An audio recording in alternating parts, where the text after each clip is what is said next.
So my yoga story. So it starts really early. My father's a minister, and he introduced me to spirituality. Going to church, things of that nature. And so there was a point where I was curious about other religions, about other ways of spirituality. And he pretty much told me, he said, hey, every person has to find their own path to God. And when he told me that, it really hit me. I'm like, okay, that freed me up. It's like, okay, well, I can explore spirituality. I can look into all these other things that I'm interested in without having some type of fear or guilt. And that just started me on my path. I read a book. A friend of mine introduced me to a book. It's called The Science of Self-Realization, written by Srila Prabhupada. In that book, we sat, this was back when I was younger, we took like 2 or 3 hits of acid and sat down and read that book, and we were just like blown away. And then from that point on, I had become a vegetarian. Like, we became vegetarians, and we were just all about spirituality, all about trying to get to a higher level of consciousness. And at the time, we were in a rap group, and so we were just all about it. Fast forward a little bit, and actually within that time frame, like maybe a year after that, or maybe even less time, an Indian restaurant opened up in our city. And we were immediately like, oh my God, because we just finished reading the science, this book about from this Indian dude. I was always interested in Indian culture. Bam, an Indian restaurant just opened up. So we both got jobs at the Indian restaurant. I worked there for like 7 years. I learned a lot about the culture, and I just saw the way that people from a different area move. I just saw the way Indian people move, the way people from Pakistan move.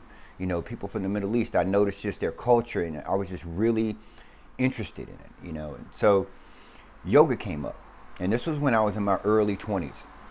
And one of the doctors who owned the restaurant that we worked at was a yogi, and he was also a doctor, and he incorporated them in his practice. We were questioning him about it one day, and he flat out told us, he said, you guys can't do yoga because you smoke and you drink. And that was the end of it. He never talked to us about it anymore or anything like that. And so fast forward, I moved to Atlanta. And when I moved to Atlanta, I started to get into meditation really heavy. I went to a place called the Atlanta Soto Zen Buddhist Center, and spent like maybe 7 or 8 years at that particular place. Going back and forth, working with meditation. And then I moved to Virginia Beach, Virginia. I was at the time working in the restaurant industry. I've always worked in the restaurant industry in some form or fashion. And at this particular time, I was working as a manager for Ruby Tuesdays.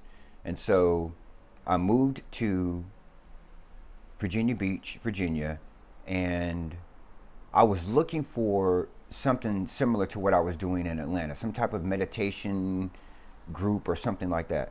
And then all of a sudden, I just remembered, hey, yoga. I thought about the doctor who had introduced me to yoga, or talked to me about yoga. And so I was like, I'm going to try it. So I saw this yoga studio. I just looked online. It's called Atma Bodhi Yoga, right? And found the address. Went there. It was June the 6th or June the 3rd of 2013. Walked in, 12 o'clock, noon. The woman behind the desk, her name was Callie, and I asked her, I was like, so what's this yoga about? She said, I can show you better than I can tell you. She had me with that one. I'm like, okay, yeah, that's right. Let's do something. So there was a class at noon, and I knew there was a class at noon, but I just wanted to talk to her first before I went in. But she sold me on that the way she handed it to me. So I take the class. I'm in the class, right? It begins with chanting. I'm like, okay, this is cool. It's whatever. We go to the first downward facing dog. As soon I put my hands down for the downward facing dog, and then she said, now gaze between your legs, between your knees. And I'm in the downward facing dog, and looking down, and then something just clicked. I was like, oh, okay, this is it. This is what I'm going to be doing, teaching, talking about for the rest of my life. I knew it at that second. I knew it. The next day, I signed up and I started taking classes. I was working as a manager.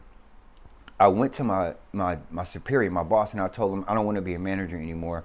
I want to just bartend because I want to spend more time on yoga, and he didn't get it. But of course he did it because he would, I was a valued employee, and putting me on the bar was a good move for the company at the time. So it happened. So, putting me back on the bar. So I'm on the bar, and so with that said, the bar schedule, you make more money as a bartender, and it was more flexible. So I was able to take multiple classes a day. So I was taking like 2 or 3 classes a day for a while, and then eventually I got my. Someone told me, they said, "Hey, you know what? You need to be a teacher. You should be a teacher." And actually, it was the woman who I took my first class from, Callie. She said, "You know what? You should be a teacher." And I was like, boom.